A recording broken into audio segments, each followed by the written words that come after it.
तो यहाँ पे इस्माइल जो है वो कंपेयर कर रहा है अपने एक्सपीरियंसेस वेल्स के साथ और मोबी डिक के बारे में उसने जो कुछ भी सुना है उन दोनों को वो कंपेयर कर रहा है। तो वो बोल रहा है कि अभी जो है अभी स्पर्म वेल्स के अटैक्स बहुत ज़्यादा बढ़ गए हैं शिप्स पे। और और तब के जो लोग हुआ करते थे वो लोग इतने साइंटिफिक चीज़ों पे बिलीव नहीं करते थे, वो लोग थोड़े सुपरस्टिशियस होते थे। तो जो सेलर्स होते थे वो ये मानते थे कि जो मोबी डिक है वो इमॉर्टल है, उसको मारा नहीं जा सकता और वो एक ही टाइम पे बहुत सारी जगह पे हो सकता है, वो प्रेजेंट रह सकता है। तो यहाँ पे जो है इस्माइल बोल रहा है कि इवन द वाइल्डेस्ट र्यूमर्स, जितने भी वाइल्डेस्ट र्यूमर्स है सारे र्यूमर्स में कुछ ना कुछ सच्चाई तो ज़रूर होती है। तो वो बोलते कि जो वेल्स हैं they are actually known to travel no very in a remarkable speed from Atlantic to Pacific.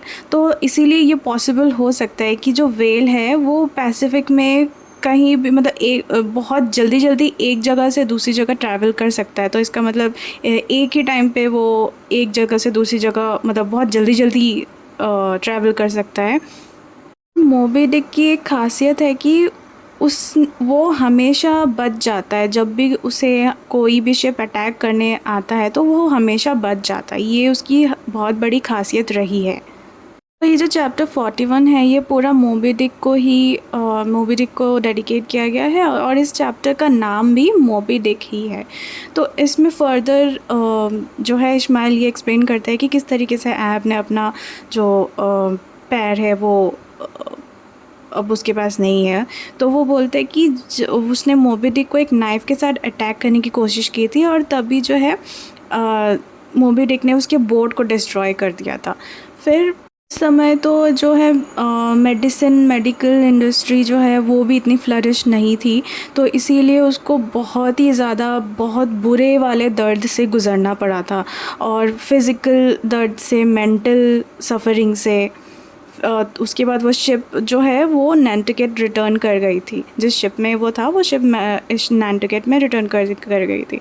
तो इस्माइल जो है वो एहब का जो पागलपन है, जो उसके दिमाग में पागलपन सवार हुआ रखा है और ये जो सिंगल माइंडेडनेस है और ये जो उसमें जो जुनून है इस मोबी डिक को ख़त्म करने का, ये this must have originated during his bed ridden agony.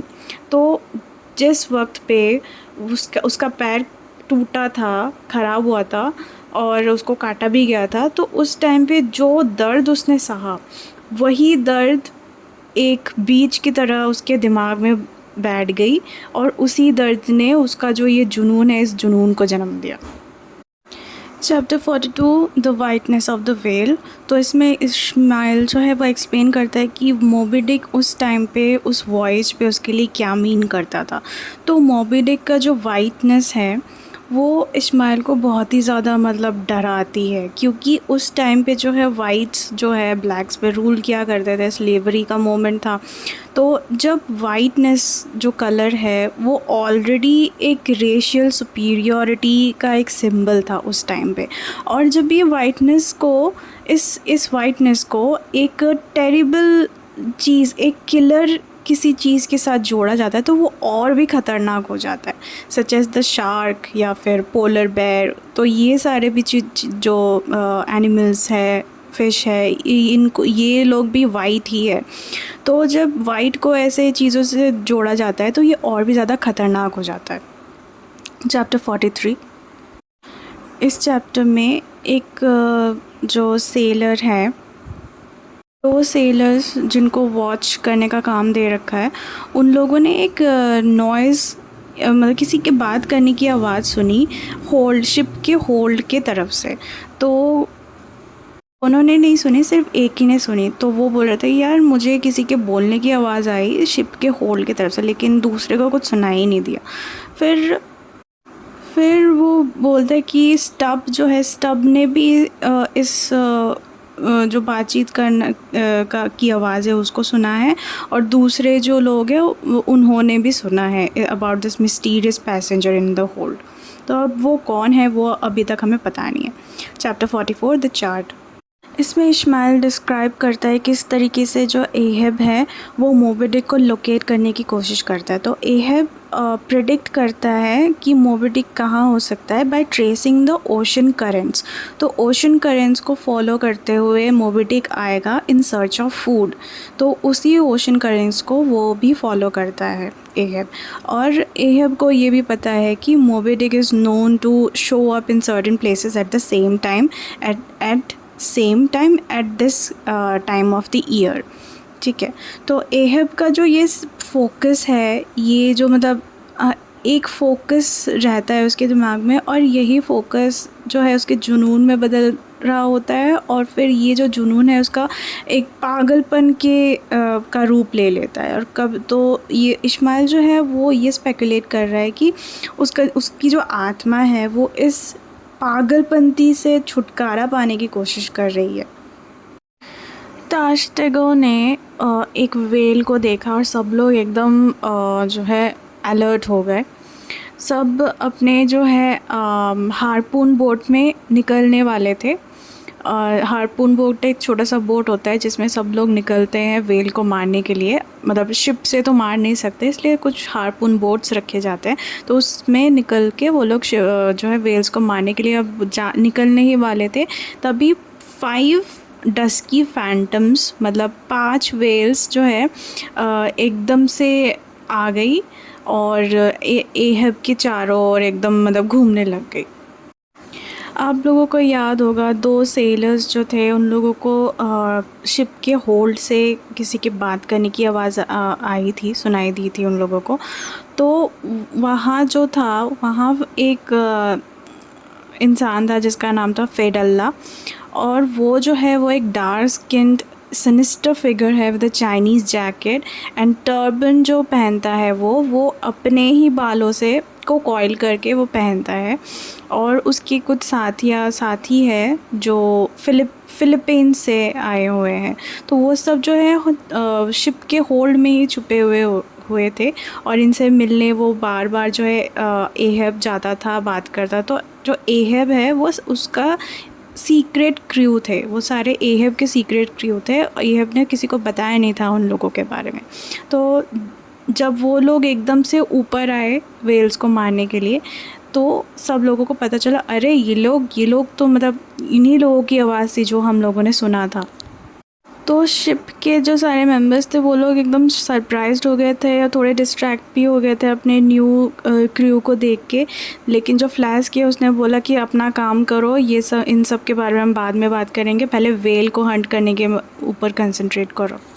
तो सब लोग अपने जो है हारपून बोट में होते हैं। तो क्वेकेक जो है, as I told you earlier, उसकी निशानीबाजी बहुत ही अच्छी होती है। तो एक व्हेल को वो हर्ट कर देता है अपने हारपून से, लेकिन जो वो व्हेल है वो उसके हारपून बोट को पलट देती है, और सब लोग जो है नाव से बाहर निकलकर पानी में गिर जाते हैं। तो फिर वो उन लोगों को बाद में खींच लिया जाता है, उस शिप में बचा लिया जाता है। चैप्टर 51। फेडल्ला को एक रात को एक व्हेल स्पाउटिंग दिखता है बहुत दूर से। स्पाउटिंग मतलब आपको पता होगा, व्हेल्स जो है अपने सर के ऊपर से एक फुहारा टाइप का निकालते हैं। तो फेडल्ला ने वो एक दिन देखा था, तो रात को देखा था। उसके बाद देखने के बाद जो है वो शिप को वहाँ तक ले गए थे, फिर वहाँ से जो है व्हेल फिर से गायब हो गई। और ऐसे ही इंस्टेंसेस उन लोगों को हर रात को देखने को मिलता है। जैसे ही वो देखते कोई व्हेल स्पाउट कर रही है, वहाँ सामने वो जाते हैं और व्हेल गायब हो जाती है। तो इस्माइल इसको स्पिरिट स्पाउट बोलता है। उसे ये लगता है कि ऐसा कोई मतलब व्हेल की कोई आत्मा वगैरह टाइप की है, तो वो उन्हें भटकाने की कोशिश कर रही है। तो किसी किसी को ये भी लगता है कि जो मोबी डिक है ये वही है, कि वही एक सुपर नेचुरल बीइंग है जो इस शिप को भटकाने की कोशिश कर रही है। तो पीकवर्ड अफ्रीका के सदर्न पार्ट में जो केप ऑफ गुड होप है उसके अराउंड एक ट्रिप लगाती है। ये जो पैसेज है ये बहुत ही ज़्यादा डेंजरस पैसेज है। चैप्टर 52। तो कुछ लोग जो है शिप में वो एक और शिप को दूर से देखते हैं जिसका नाम गोनी या फिर एल्बाट्रॉस होता है। तो वो एक बहुत ही बड़ा शिप होता है, बहुत ही अजीब तरीके का दिखने का, मतलब बहुत ही सुंदर है, अच्छा ही होता है, वो सुंदर अपीयरेंस होता है शिप का। तो उस शिप के क्रू को जो है एहब पूछता है कि क्या उन्होंने मोबी डिक को यहाँ से गुजरते हुए देखा है। तो उस शिप का जो कैप्टन है वो बोलने की कोशिश करता है एक ट्रम्पेट से, लेकिन मैंने पहले ही बताया था ये जो रास्ता है बहुत ख़तरनाक है, वहाँ पे बहुत स्ट्रॉन्ग विंड्स बहती है। तो उस स्ट्रॉन्ग विंड ने क्या किया, उस ट्रम्पेट को उड़ा के ले गया और वो कुछ बोल नहीं पाया। और कुछ फ़िश जो है, कुछ स्कूल्स ऑफ फ़िश थी, वो पीक्वेट की पीछा कर रहे थे, लेकिन अभी जो है वो एल्बाट्रॉस की पीछा कर रहे हैं। तो ये जो है एहब इस चीज़ को लेके बहुत दुखी भी हो गया था कि अब उसका पीछा कोई नहीं कर रहा है। तो पीक्वेट जो है वो अपने आगे चलता है और मतलब अपना सफ़र आगे बढ़ाते हुए मोबी डिक को ढूंढते हुए निकल जाता है। और ये जो एल्बाट्रॉस है ये शिप सी में 4 साल से रह रहा है। Chapter 53 gam. तो इस्माइल एक्सप्लेन करता है कि गैम का मतलब क्या है। गैम एक सोशल मीटिंग होती है दो वेल शिप्स की, जब वो एक दूसरे से टकराते नहीं, मतलब एक दूसरे से को मिलते हैं, तो फिर वो एक दूसरे शिप के साथ थोड़ा टाइम स्पेंड करते हैं। एक शिप के क्रू मेंबर्स दूसरे शिप में जाती है, वो लोग पार्टीज़ वगैरह करते हैं और जो इन्फॉर्मेशंस है वो एक्सचेंज करते हैं। और दो कैप्टन्स जो है वो भी आपस में बातें करते हैं। तो एल्बाट्रॉस और पीक्वेट के बीच में गैम नहीं हुआ। एहब भी उन्हीं शिप्स के साथ गैम करना चाहता है जिनके पास मोबी डिक के बारे में कोई इन्फॉर्मेशन हो। चैप्टर 54। इस्माइल बताता है कि एल्बाट्रॉस से मिलने के बाद ही वो एक दूसरे शिप से मिले जिसका नाम था टाउन हो। और टाउन हो ने भी बहुत सारे टेरिबल सीरीज़ ऑफ इवेंट्स देखे थे, एक्सपीरियंस किए थे। तो ये जो स्टोरी वो बताने वाला है, ये स्टोरी उसने बाद में बताई थी। He told it to a group of Peruvians in Lima. तो इस स्टोरी को वो अभी इस नोवेल में बता रहा है। तो मतलब जब उसने बताई थी ये स्टोरी, ये मतलब मोबी डिक के जो भी एक्सपीरियंस इन लोगों ने किया था, उसके बाद शिप डॉक हुई थी, उसके बाद उसने बाद में बताई थी ये स्टोरी किसी को। तो ये स्टोरी वो अभी इस नोवेल में बता रहा है, ताकि जो ये कंटिन्यूटी है इस जो मोबी डिक के बारे में जो डिस्कशंस वगैरह चल रही है, जो कंटिन्यूटी है, ये चलती रहे। So the story goes like this. जो टाउन हो है, शिप है, उसमें धीरे धीरे पानी भर रहा था। तो कुछ लोग जो है पंप की जगह जाके, जहाँ पे पानी भर रहा था, वहाँ से पानी निकालने की कोशिश कर रहे थे, लेकिन उससे भी कुछ काम नहीं हो रहा था। तो इसको रिपेयर करने के लिए ये शिप एक मतलब हार्बर के पास पहुँची थी ताकि शिप को रिपेयर करवा जा सके। यहाँ पे एक सेलर था जिसका नाम स्टील किल्ट था। तो वो बहुत ही हैंडसम और सबसे फाइनेस्ट सेलर था टाउन हो का। उसी सेम शिप का एक फ़र्स्ट मेट था जिसका नाम था रेडने। तो रेडने जो है वो बहुत जेलस फील करता था स्टील किल्ट से। तो स्टील किल्ट और एहब में एक ही सिमिलैरिटी थी, दोनों ही किसी के ऑर्डर्स लेना पसंद नहीं करते थे। दोनों अपने मर्ज़ी के मालिक थे और कोई उन्हें डोमिनेट करे उन्हें बिल्कुल भी पसंद नहीं था। तो एक दिन जो है स्टील किल्ट अपना काम कर रहा था दूसरे सेलर्स के साथ, और रेडनी उसके पास आया और उसने उसे ऑर्डर किया कि पिग की जो स्टूल्स और यूरिन्स वगैरह उसको साफ़ करने के लिए उसने उसको ऑर्डर दिया। तो ये जो काम है ये उसका काम नहीं है, ये छोटे यंग बॉयज़ जो होते थे शिप के, वो लोग ये सारी चीज़ों को साफ़ करते थे। तो स्टील किल्ट ये सुन के बहुत ही ज़्यादा ऑफेंडेड हो गया और उसने मुँह पे मना कर दिया, रेडनी के मुंह पे मना कर दिया। तो रेडनी ने जो है वो भी गुस्सा हो गया। उसने बोला कि अगर तुमने ये काम नहीं किया तो I will hit you with a hammer. और फिर उन दोनों में लड़ाई हो गई। रेडनी ने भी उसको मारा और जो लोग सिंपैथेटिक थे, जो स्टील किल्ट के साइड में थे, उन लोगों ने बोला कि हम रेडनी के अगेंस्ट म्यूटिनी कर देंगे। तो उन लोगों ने म्यूटिनी किया भी, और जिन लोगों ने भी म्यूटिनी किया उन लोगों को कैप्चर कर दिया गया, बाद में रिलीज़ भी कर दिया गया। लेकिन स्टील किल्ट जो है उसको रिवेंज चाहिए था रेडनी के अगेंस्ट। तो वो प्लान करने लगा कि वो किस तरीके से रेडनी का मर्डर करेगा। तो ये शिप भी जो है ये भी मोबी डिक के पीछे ही पड़ी थी। और फिर जब उन्होंने मोबी डिक को देखा तो रेडनी जो है वो अपना हार्पून निकालने वाला था, निकाल के वो मतलब मोबी डिक को मारने अटैक करने वाला था, तभी वो शिप से बोट से बाहर निकल के गिर गया और मोबी डिक ने जो है उसको खा लिया। तो इस्माइल जो है वो ये स्टोरी यहाँ पे एंड करता है। चैप्टर 59। तो पीकवेट जो है वो जावा की तरफ बढ़ती हुई चली जाती है और डैगो जो है उसको लगता है कि उसने मोबी डिक को देखा है। तो बोट जो है वो सारे एकदम नीचे कर दिए जाते हैं, जो हार्पून बोट्स होते हैं उनको नीचे कर दिया जाता है, लेकिन इट्स अ फॉल्स अलार्म। ये मोबी डिक नहीं थी, ये एक जायंट स्क्विड था।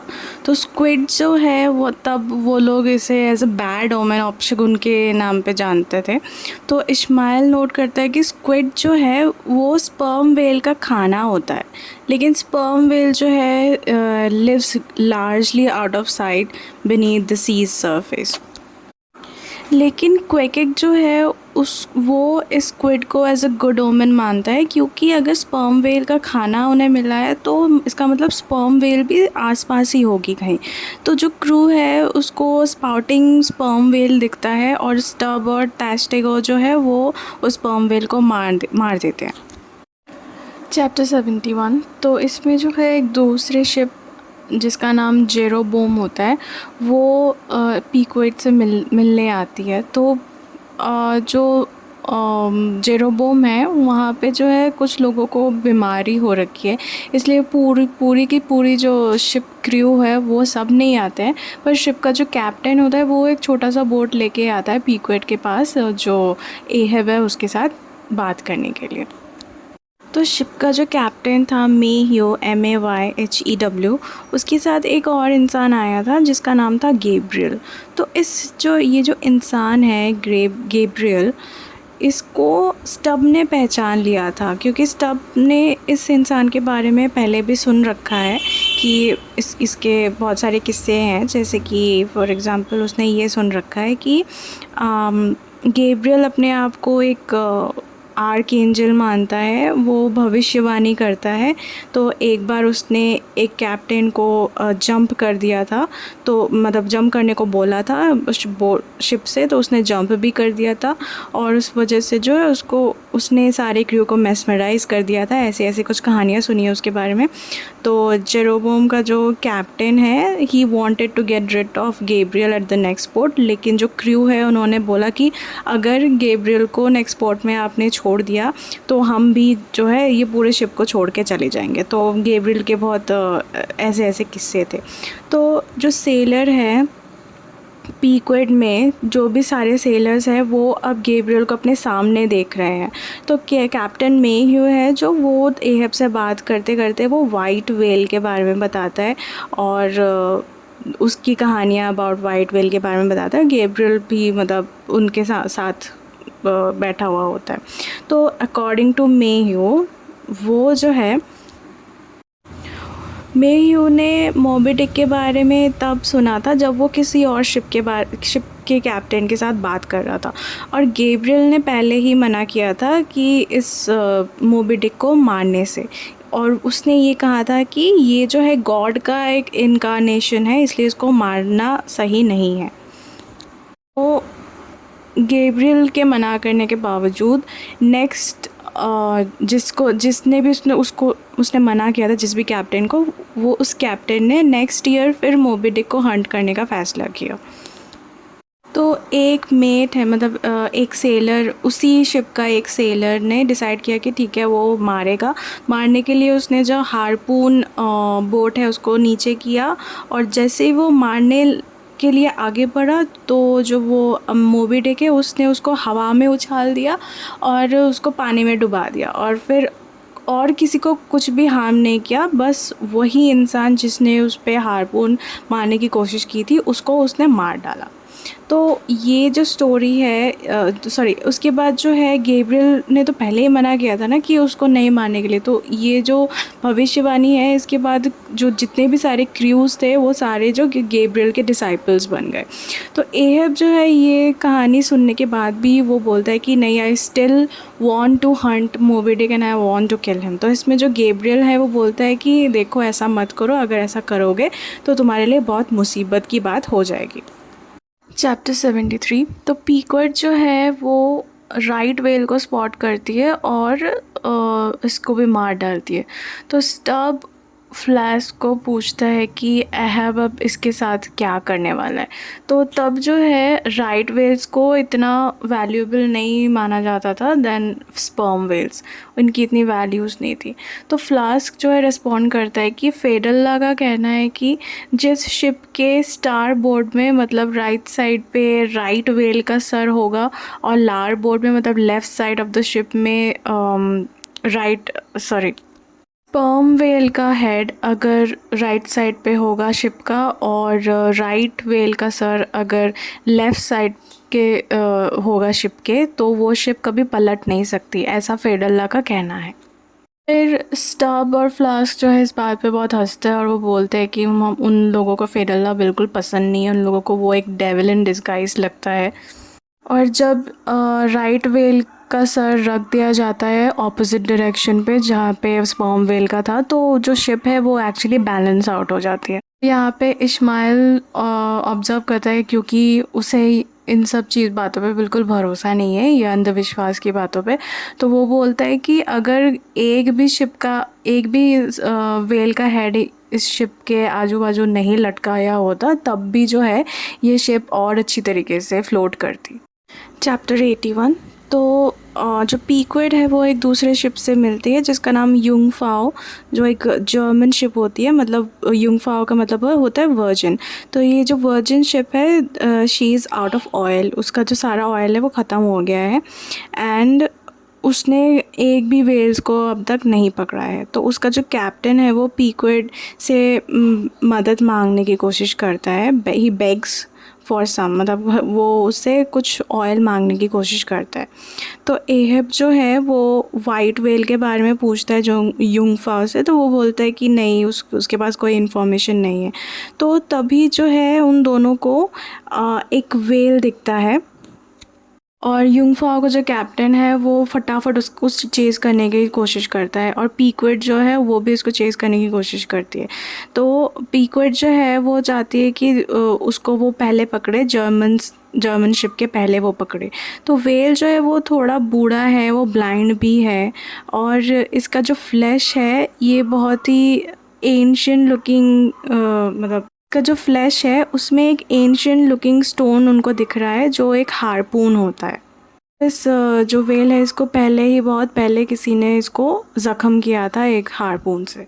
फिर उस वेल को पकड़ के वो जब शिप पे लाते हैं तो उनको ये पता चलता है कि ये जो वेल है ये मर चुका है और ये जो शिप को भी ये डुबा रहा है क्योंकि ये बहुत भारी हो चुका है। फिर युंगफ्राओ का जो क्रू है उसको तो ये मिलता नहीं है क्योंकि इसको पीकवर्ड ने पकड़ लिया होता है। तो वो उसको एक दूसरा वेल दिखता है जिसका नाम फिनबैक होता है, लेकिन फिनबैक को पकड़ना इतना ईज़ी काम नहीं है, बहुत एक्सपीरियंस लोगों को ये करना चाहिए और युंगफ्राओ जो बिल्कुल भी एक्सपीरियंस नहीं है। तो ये फिर फिनबैक का पीछा करना शुरू कर देते हैं। 87 द ग्रेट आर्माडा। तो पीकवर्ड जो है वो सुंडा जो एक आइलैंड है इंडोनेशिया उसके पास से गुज़र रहा था। तो वहाँ पे जो है एक स्ट्रेट्स है, वहाँ से गुज़र रहा था। स्ट्रेट्स मतलब एक वाटर पैसेज होता है जो दो सीज़ को जोड़ता है या फिर दो लार्ज वाटर बॉडीज़ को जोड़ता है। तो उस जो पैसेज है उसको स्ट्रेट बोलते हैं। तो वहाँ पे स्ट्रेट पे जो है ये पीकवर्ड जा रहा था और वहीं पे जो है पीकवर्ड ने एनकाउंटर किया एक बहुत बड़ा झुंड स्पर्म वेल का जिसको ग्रैंड आर्माडा बोलते हैं। तो जो ये ग्रैंड आर्माडा है वो सर्कल में स्विम कर रही थी और जैसे ही पीकवर्ड एक स्पर्म वेल को चेज़ करने की कोशिश करते हैं तो पीकवर्ड को मलय पायरेट्स चेज़ करने की कोशिश कर रहे होते हैं। पीक्वेट जो है समुद्री लुटेरों से पायरेट से बच निकल जाता है और व्हेल के पीछे जो है हार्पून बोट छोड़ देते हैं और किसी तरह से वो एक व्हेल को घायल कर देते हैं हार्पून से। और वो जो व्हेल है वो दर्द से छटपटा रही होती है और उसको छटपटाते देखते हुए जो दूसरी व्हेल्स है जो उसी आर्माडा में थी वो लोग एकदम पैनिक कर रहे होते हैं और जो हार्पून बोट्स है वो ख़तरे में होती है क्योंकि अगर वो व्हेल्स है ना वो बोट को पलट सकती है। फिर जैसे तैसे उन सबको बचा लिया जाता है, शिप पे उठा लिया जाता है। तो इतने सारे व्हेल्स में से वो सिर्फ एक ही व्हेल को पकड़ पाते हैं। चैप्टर 91 पीक्वेट जो है एक दूसरे फ्रेंच शिप से मिलती है जिसका नाम होता है बुलटन डी रोज़ या रोज़ बर्ड इंग्लिश में। तो उसके पास 2 व्हेल्स होते हैं, एक ब्लास्टेड व्हेल जिसके पास जो ब्लास्टेड व्हेल इतना यूज़फुल नहीं होता है और एक और व्हेल होता है जो विच डाइड फ्रॉम इंडाइजेशन। तो स्टब जो है वो रोज़बर्ड की एक सेलर से पूछता है क्या उन्होंने एक वाइट कलर का एक व्हेल देखा है जिसका नाम मोबी डिक है। तो वो बोलता है कि नहीं, उन्होंने किसी वाइट कलर का व्हेल नहीं देखा है। तो स्टब जो है उसे मतलब व्हेल्स के बारे में बहुत अच्छी तरीके से नॉलेज था, तो उसने जो है चालाकी से उस सेलर से पूछा कि क्या उन लोगों ने इन दोनों व्हेल से ऑयल निकालने की कोशिश की, बिकॉज़ क्लियरली इनमें कोई ऑयल्स नहीं होंगी। तो जो सेलर है उसने बोला कि हाँ, सेलर को भी पता है कि उनमें कोई ऑयल नहीं है, लेकिन वो अगर कैप्टन से बोलेगा तो कैप्टन उस सेलर को बिलीव नहीं करेगा। अगर स्टब जाके उसके कैप्टन को बोलेगा तो शायद वो बिलीव कर ले। तो स्टब जाता है उसके कैप्टन को बोलता है कि आपके पास जो व्हेल्स है वो तो एकदम वर्थलेस है, उनमें तो कुछ ऑयल्स भी नहीं होंगी, तो आप इनको लेके क्यों घूम रहे हो, और वैसे भी जो ब्लास्टेड व्हेल है वो आपकी क्रू को इन्फेक्शन दिला सकती है, ख़तरा है। लेकिन जो स्टब है उसको पता है कि जो इंडाइजेशन व्हेल है उसके पेट में एक बहुत ही वैल्यूएबल चीज़ है इंटेस्टाइन में, इसको एम्बरग्रिस बोलते हैं और इसकी स्मेल बहुत ही अच्छी होती है। तो जो पीक्वेट है वो उन्हें हेल्प करता है कि हाँ इसको फेंक दो, कोई प्रॉब्लम नहीं, मतलब मैं आप लोगों की हेल्प करूँगा एंड ऑल। फिर वो उनकी हेल्प करता है, उनको उस व्हेल को पानी में डंप कर देता है और जब भी वो शिप चले जाती है तो वो उस शिप को पीक्वेट में ले लेता है और उसके बाद उसको ये जो एम्बरग्रिस है वो मिल जाता है। तो एम्बरग्रिस जो है वो मॉल्टेड चीज़ की तरह दिखता है और ये व्हेल के पेट में से निकलता है और ये परफ्यूम के लिए यूज़ होता है। Chapter 93 the castaway. तो पिप जो है केबिन बॉय, उसको स्टब अपने हार्पून बोट में ले जाता है। फर्स्ट टाइम तो वो अच्छी तरीके से बिहेव करता है और हेल्प करता है, और तो सेकंड टाइम भी उसको ले जाया जाता है हार्पून बोट में। तो सेकंड टाइम जो है उसको पैनिक हो जाता है अब इतने बड़े व्हेल को देख के, और वो जो है बोट से जंप मार देता है पानी में।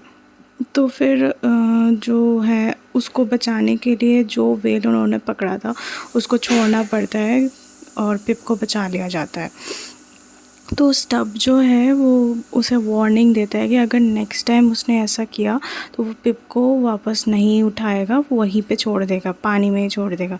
तो जो थर्ड टाइम भी जो है पिप को फिर से डर लग जाता है, वो फिर से जंप मार देता है और तो teach him a lesson, stub उसको अकेले छोड़ देता है पूरे सी में और छोड़ के वो चला जाता है। तो वो जो एक्सपीरियंस है पिप को एकदम कम्प्लीटली चेंज करता है। वो एकदम पागल हो जाता है, इतने बड़े सी में वो सिर्फ अकेला पड़ा हुआ था और ये देख के वो बहुत ज़्यादा पागल हो जाता है। पर बहुत टाइम बाद में जो है पीक्वेट पिप को बचा लेता है और जब वो शिप पे आता है तो वो एकदम पागलों जैसी हरकतें करने लगता है।